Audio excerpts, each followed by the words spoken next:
On Wednesday this week, 16 people were reported dead and approximately 400 injured after thousands took the streets across Kenya to mark 1 year since the anti-tax demonstrations of June last year.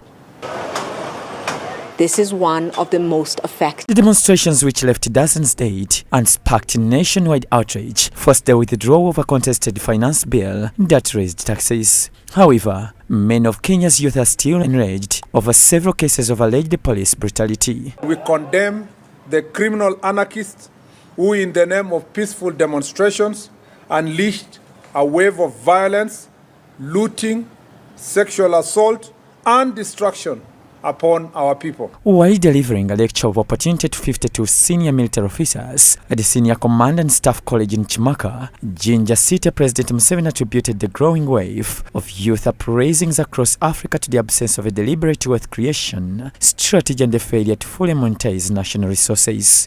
Uprising, which is going on now in Kenya, but could happen also in other countries. If we share analysis and methods, we can be able to deal with this, because the problem with the youth is really part of the bigger problem of the whole economy. What we have advised these Ugandans is that Uganda has got a lot of natural resources, but the problem is conceptual. The president warned that Africa must stop exporting raw materials if it is to build industrial capacity and create meaningful employment, and argued that Africa's fragmented markets limit growth and industrialization. This is now where I think part of the problem is exporting raw materials. Donating, I don't know why they don't call Africans in the donors conference.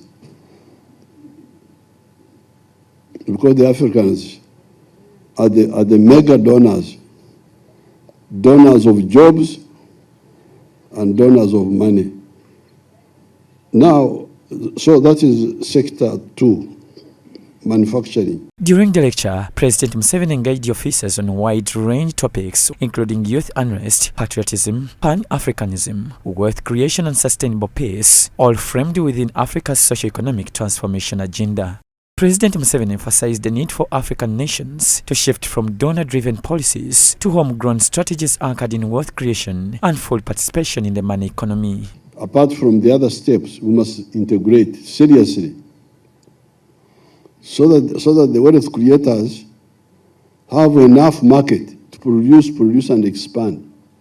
And therefore create jobs, create more jobs because we are expanding. Now, if you want to see how market integration is very crucial, you look at the United States. He stressed that wealth creation must begin at house level, with every family actively engaged in productivity, and urged African leaders and citizens to focus on transforming subsistence economies into monetized systems rooted in productivity, innovation and integration. Apart from peace, the next word is development.